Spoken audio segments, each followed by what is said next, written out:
Bom dia. João 8. Evangelho de João, capítulo 8. Entretanto, Jesus seguiu para o Monte das Oliveiras. Ao amanhecer, ele voltou ao templo e todo o povo achegava-se ao seu redor. Então ele se assentou e lhes ensinava. Jesus, na maioria das vezes, quando ele estava em Jerusalém, ele dormia no horto, ou seja, lá no Monte das Oliveiras, onde ele ia para lá e passava a noite ali com seus discípulos, com seus apóstolos. Ele passava a noite e pela manhã ele retornava então ao templo e ficava ali ensinando o Evangelho, falando sobre o reino de Deus. Isso é o que ele fazia. E aí, dessa vez foi a mesma coisa. Os escribas e fariseus trouxeram até ele uma mulher surpreendida em adultério. Forçaram-na a ficar em pé no meio de todos. E disseram a ele: Mestre, esta mulher foi apanhada em flagrante no ato do adultério. Os fariseus, os religiosos e os escribas. Os escribas tinham a função de copiar as escrituras. Como não tinha máquina naquela época, era tudo à mão. Então os escribas que ficavam copiando, reproduzindo a Bíblia. Então era tido como pessoas entendidas, pessoas sábias, pessoas estudadas. Mas o que eles faziam era exatamente somente copiar, reproduzir as Bíblias ali à mão, de maneira manual. Então eles trouxeram ele juntamente com os fariseus, pegaram uma mulher casada, em adultério. Ela estava traindo o marido com um homem. E pela lei de Moisés, quando fosse alguém pego em adultério, os dois tinham que ser, tanto o homem quanto a mulher, tinham que ser mortos apedrejados. Isso é o que a lei diz. Pois basta a gente olhar lá em Levítico. E o correto seria isso. Mas eles já fizeram um erro que eles trouxeram somente a mulher, não trouxeram o homem. Então eles vieram diante de Jesus para ver o que Jesus ia fazer. Se Jesus ia cumprir a lei, ia mandar apedrejá-lo ou não. E falava isso para provar Jesus, para ver qual seria a reação, porque o objetivo dos religiosos o tempo todo era armar cilada para pegar Jesus e alguma coisa que Jesus estivesse falando contra o governo de César, ou falando contra as autoridades religiosas, ou seja, alguma coisa que ele fizesse para que justificasse a sua prisão e a condenação.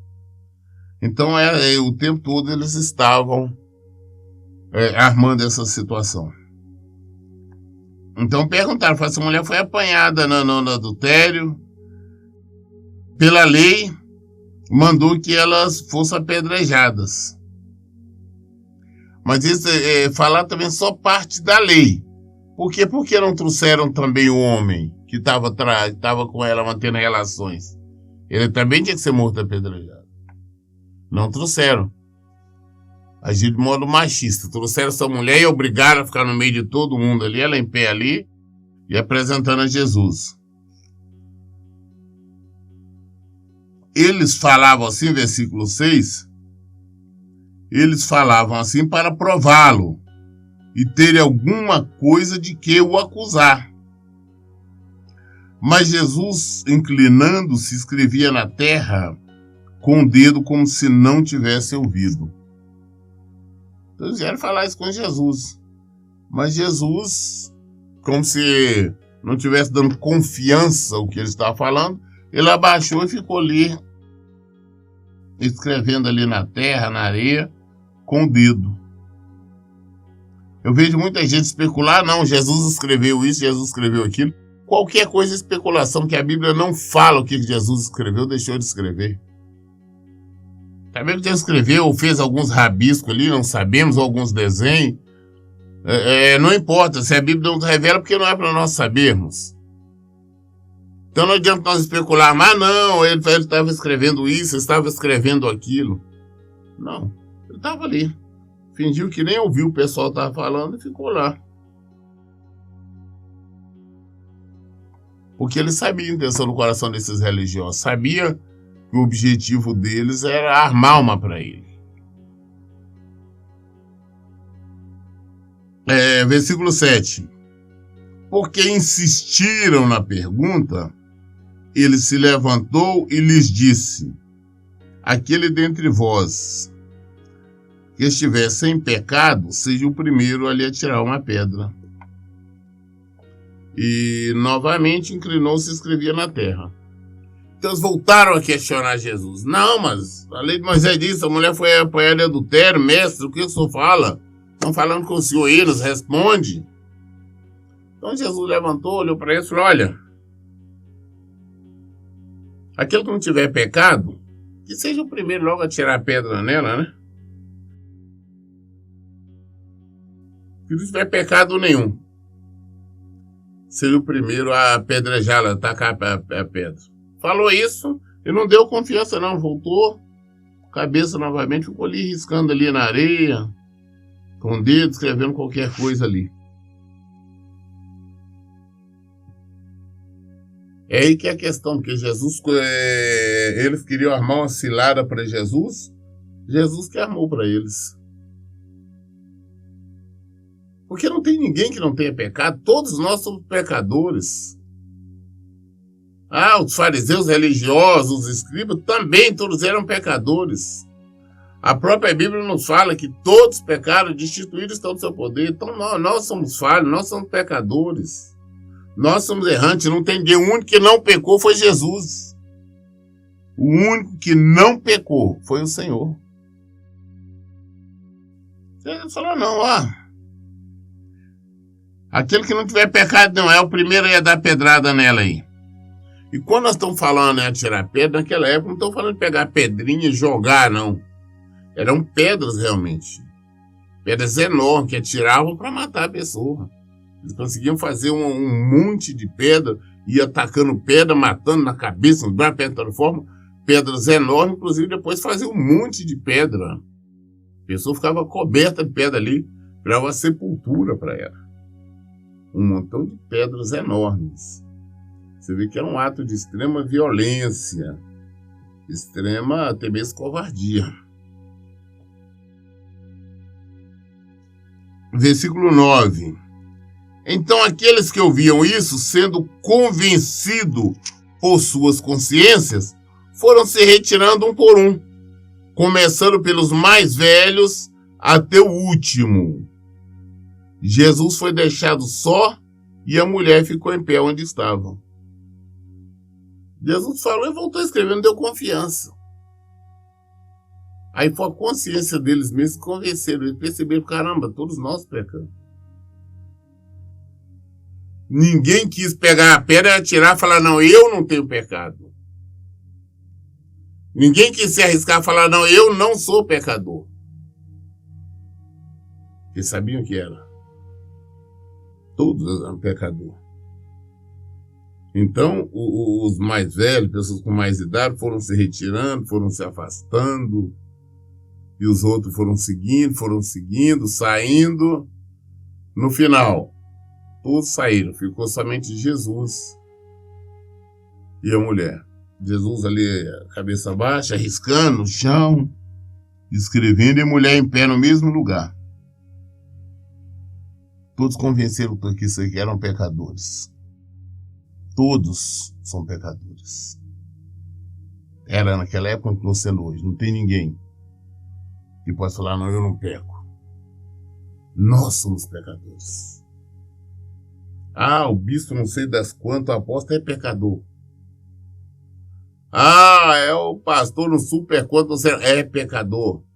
Todos são pecadores. A Bíblia nos diz o que vale a Escritura. A Escritura não pode falhar. Ela não erra. Todos nós somos falhos, todos nós pecamos. Uns mais, outros menos, nós somos todos pecadores. Eles, tendo consciência disso, foram retirando um por um, deixando só a mulher e Jesus. Versículo 10. Quando Jesus se ergueu, não vendo a ninguém mais além da mulher, disse a ela: mulher, onde estão aqueles teus acusadores? Ninguém te condenou? Jesus levanta, quando levanta só vê a mulher. A mulher, cadê os teus acusadores? Cadê as pessoas que estavam te acusando? Ninguém te acusou, não? Ninguém não te acusou? Jesus mostrou isso.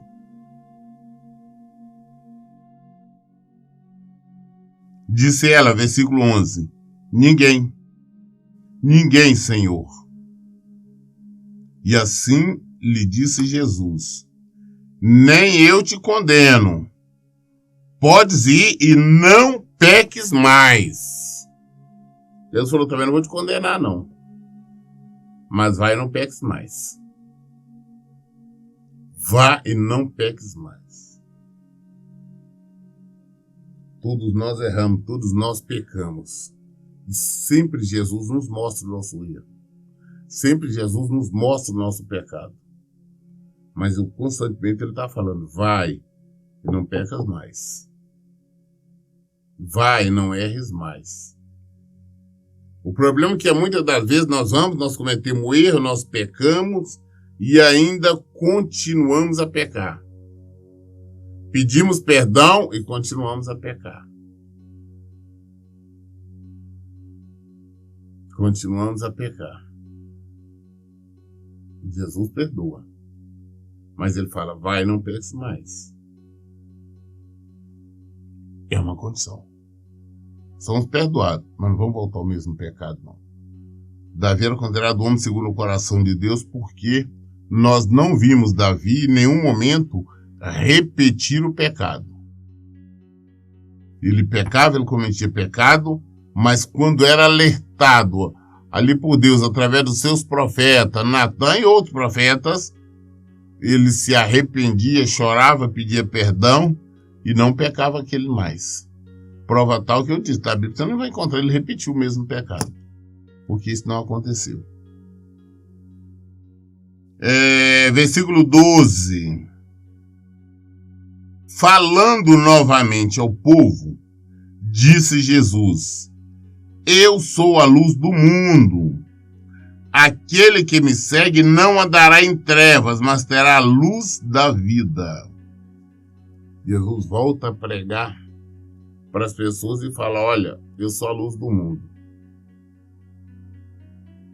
Aquela pessoa que estiver me seguindo não andará nas trevas, não andará na escuridão, mas terá a luz da vida. A luz da vida é Jesus. Não andar em trevas, você não anda tateando, você não anda procurando nada, você sabe aonde você vai. Você tem a luz que ilumina o seu caminho, você sabe aonde pisar, quando não. É isso, quem segue Jesus sabe o caminho. Tem que seguir Jesus. As pessoas estão perdidas porque não seguem Jesus. Eu vejo hoje a destruição, as pessoas, nós estamos vivendo uma época que se fala como nunca se falou em depressão, em síndrome do pânico e outras coisas, mas e outras doenças que hoje assolam a população. Mas quem segue a Jesus não enfrenta por isso. Não enfrenta esse tipo de coisa.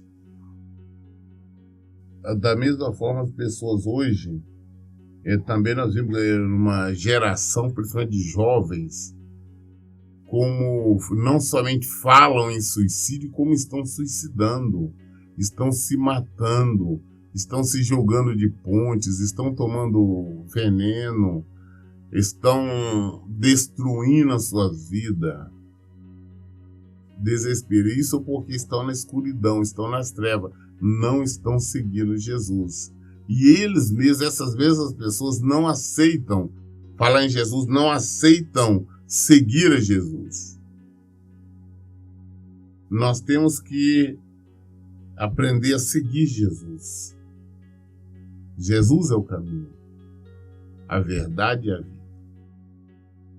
Ele, o próprio Senhor Jesus está falando, aquele que me segue não andará em trevas, mas terá a luz da vida. Eu vejo as pessoas reclamando, chorando, oprimidas, porque não querem seguir Jesus. E aí você vai às vezes falar sobre Jesus, falar, não, já vem você falar negócio de religião, eu tô com um problema assim, um problema sério, e você vem falar de religião? Não estamos falando de religião, estamos falando de Jesus. A solução do problema sério que você tem, que você está passando, é Jesus. É seguir a Ele. Como é que nós seguimos Ele? Vivendo o evangelho dEle, praticando a palavra dEle. Quando nós estamos fazendo isso, então, não vamos andar em trevas, nós teremos a luz da vida. Versículo 13. Os fariseus religiosos, todavia lhe indagaram: tu dás testemunha a respeito de ti mesmo, logo o teu testemunho não é válido. O fariseu falou, não, você está dando testemunho de você mesmo. Por isso o testemunho não tem valor, não vale não, você está falando de você mesmo. Os religiosos sempre achavam uma forma de acusar, uma forma de criar ciladas, situações para prejudicar Jesus.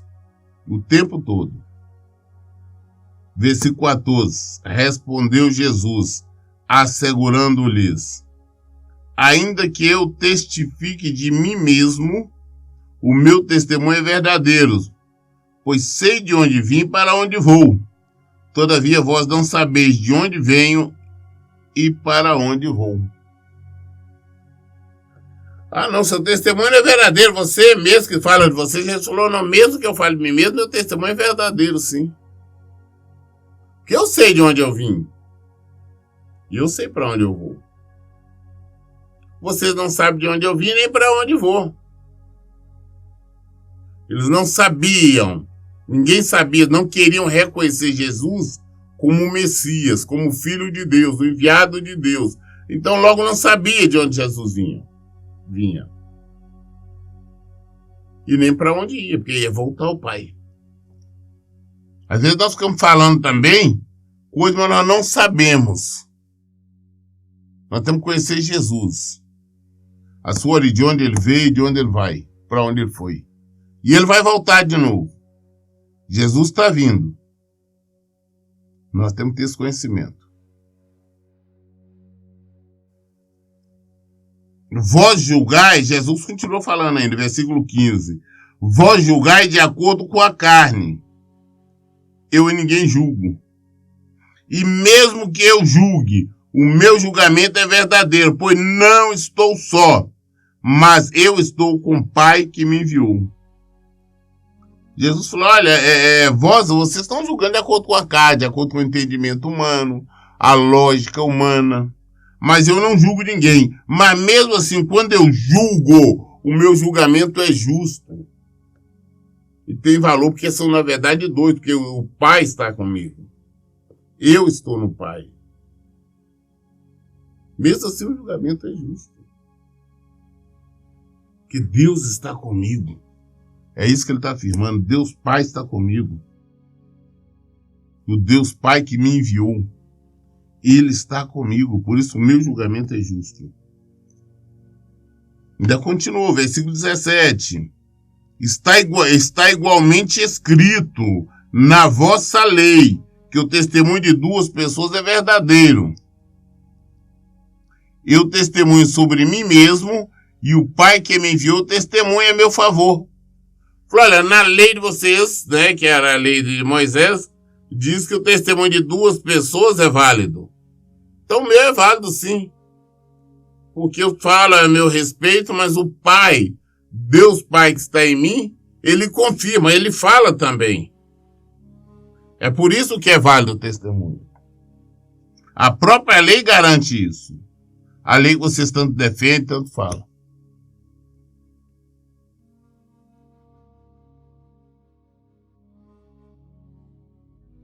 Em versículo 19, então eles perguntaram a ele, onde está o teu pai? Respondeu-lhe Jesus, vós não conheceis nem a mim, nem a meu pai. Se conhecesse a mim, da mesma forma conhecereis a meu pai. Eles questionam, onde é que está o seu pai? Eles não queriam acreditar que Jesus era o Filho de Deus. Onde é que está o seu pai? Deus falou, para vocês não conhecem nem a mim, não conhecem o pai. Se vocês me conhecessem, vocês conheciam também o meu pai. Eles não conheciam Jesus, não viam nele o Filho de Deus, não reconheciam nele o Filho de Deus, não reconheciam nele o Messias. Como é que você não reconhece, vai reconhecer meu pai? Porque se conhecesse, sabesse quem era Jesus, soubesse que Jesus era o Filho de Deus, saberia que Deus estava em Jesus. Então logo quem vê um, vê o outro. Nós estamos falando, nosso Deus é um Deus trino. Quem vê o Pai, vê o Filho, vê o Espírito Santo. Eles não estavam vendo. O versículo 20, ele diz assim, essas palavras Jesus proclamou no lugar do gasofilácio, enquanto ainda ensinava no templo. E ninguém o prendeu, pois ainda não era chegada a sua hora. Quando Jesus estava dando esse ensinamento, Jesus estava ali perto do gasofilácio. Gasofilácio era as pessoas que colocam as ofertas e os dízimos. Jesus estava ali perto. E não é novidade, nós sabíamos que Jesus às vezes ficava perto do gasofilácio, observando as pessoas ofertarem, dizimarem. Teve certa feita com uma viúva, veio e colocou só algumas moedinhas, e enquanto os ricos estavam vindo, colocava lá grandes ofertas. Jesus falou, não, quem deu mais ali foi aquela viúva. Que ela deu todo o seu sustento, ela deu tudo. Agora os ricos aí não estão dando aquilo que sobra. Para eles não faz nenhuma diferença, não fez nenhuma coisa normal. Mas ela não, ela deu o que ela tinha. Então Jesus estava dando esse ensinamento, ele estava ali perto do gasofilácio. Eles queriam prender Jesus, não conseguiam prender porque não era o tempo de Jesus ainda. Existia o tempo já determinado por Deus quando ele seria preso e quando seria crucificado e tudo mais. Isso é tudo no tempo de Deus. E não era o tempo aquela hora. Por isso que eles não conseguiam armar para prender ele. Versículo 21. Uma vez mais, disse-lhe Jesus, estou partindo, e vós procurareis por mim, mas morrereis em vossos pecados. Para onde eu vou, vós não podeis ir. Deus falou, olha, estou partindo. Já está anunciando a partida dele. Eu estou indo embora. Mas para onde eu vou, vocês não podem ir. Vocês vão procurar por mim, não vão me achar, porque daqui a pouco eu não estou mais aqui. Vocês vão me procurar, mas vocês vão morrer nos seus pecados. Vocês vão morrer nos seus pecados, ou seja, vocês vão para o inferno. Interessante, Jesus não tinha pregaçãozinha suave, não. Isso ele fala direto assim, para os religiosos, para os fariseus. Jogava bem na cara deles, por isso que eles ficavam irritados. Falou, não, que vocês não podem ir, não. Vocês vão procurar, mas não vão me encontrar. Mas vocês vão morrer nos seus pecados. Porque para onde eu vou, vocês não podem ir. Pecador não pode ir. Pecador não entra. Se não for o pecador arrependido, não entra. É isso que Jesus está dizendo. Versículo 22. Então os judeus comentaram: terá ele a intenção de se matar? É por isto, diz que para onde eu vou não vos podeis ir? Os judeus falaram: vem cá, ele está pretendendo se matar. Eles não queriam, não reconheciam em Jesus o Messias. Eles não reconheciam como o Filho de Deus. Jesus está falando de coisas espirituais, eles estão falando de coisas terrenas, coisas mundanas. Jesus está falando assim: olha, para onde eu vou vocês não podem ir. Ele está falando: para onde ele vai? Vai esconder, vai esconder, ele vai se matar? É isso que eles estavam pensando. Versículo 23. Mas ele seguiu dizendo-lhes: vós sois de baixo, daqui da terra do mundo. Eu sou lá de cima. Vós sois deste mundo. Eu deste mundo não sou. Vocês estão cogitando, estão falando das coisas do mundo. Eu sou de cima, não falo disso aqui. Vocês são daqui. Vocês são de baixo. Eu sou de cima. Eu não sou daqui. E nós também somos assim. Gostamos de falar muito de Jesus, gostamos de falar que ele é bom, que ele é maravilhoso, que ele é isso, que ele é aquilo. Mas nossos pensamentos são mundanos. Nós estamos muito focados nas coisas do mundo. Focados aqui nos desejos da carne. Essa aqui é a questão. Nós temos que aprendermos a olhar para o Senhor, seguir como ele disse anteriormente. Aquele que me segue não andará em trevas, mas é seguir Jesus. Se nós estamos seguindo Jesus, nós não estamos nesse mundo, nós estamos andando no mundo, nós não estamos querendo as coisas do mundo. Mas quando nós só estamos citando o nome de Jesus e desejando as coisas do mundo, é o que Jesus disse: vão padecer o nosso pecado. Ele diz: vós são de baixo, eu não sou. Eu sou de cima. Né? Vós sois deste mundo, eu deste mundo não sou. Versículo 24. Por isso, eu vos afirmei que morrereis em vossos pecados. Se vós não credes que eu sou, certamente morrerei em vossos pecados. Se vocês não crêem que Jesus é, se vocês não crêem que ele é Jesus, que ele é o Salvador, que ele é o nosso Deus, que ele é o nosso libertador, nós vamos morrer em nossos pecados. Nós vamos padecer em nossos pecados. Nós vamos para o inferno com os nossos pecados. Se nós não arrependermos e crermos que ele é o Senhor, que ele é Deus, o Filho de Deus. É o que ele diz. Se vós não... por isso eu vos afirmei que morrereis em vossos pecados. Se vós não credes que eu sou, Jesus é, certamente morrereis em vossos pecados. Morrer no pecado não tem salvação. É padecer por toda a eternidade. É sofrimento eterno. Então indagaram-lhe: quem és? Quem és tu? E Jesus lhe afirmou: exatamente o mesmo que o mesmo que vos tenho dito desde o princípio. Falei: então quem é você? Eu falei: desde o início eu tenho falado com vocês quem que eu sou. Desde o início, vocês não entendem porque vocês não querem. No versículo 26 ele continua: eu tenho muito mais a declarar e julgar a respeito de vós, pois aquele que me enviou é digno de toda confiança. Assim transmita ao mundo as palavras que dele ouvi. Jesus não fala nada dele, ele fala de Deus, que ele é Deus.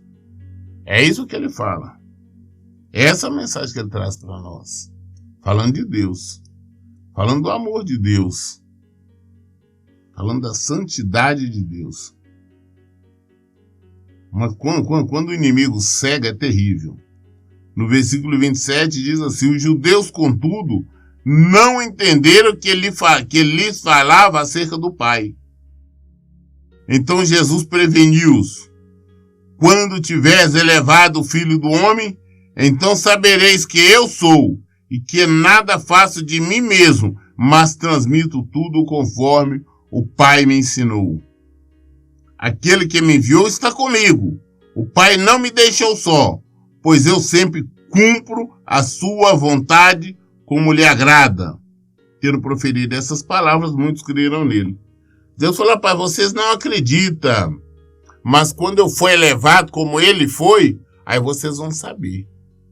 Vocês vão saber que eu sou, e que o Pai está em mim, e que eu estou nele. Por quê? Porque eu sou obediente a ele, é isso que ele está dizendo. Eu sou obediente, eu obedeço. Jesus foi vencedor porque foi obediente. E aquele que me enviou está comigo. O Pai não me deixou só. Por quê? Pois eu sempre cumpro a sua vontade como lhe agrada.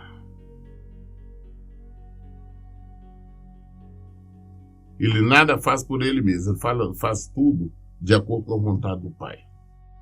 Esse é Jesus, o nosso Salvador. Eu li João 8 até o versículo 30. Toda dúvida nós esclarecemos na luz da Bíblia. Por isso, em todo tempo eu digo, leiam e pratiquem a Bíblia. Que Deus abençoe. Tenham um bom dia.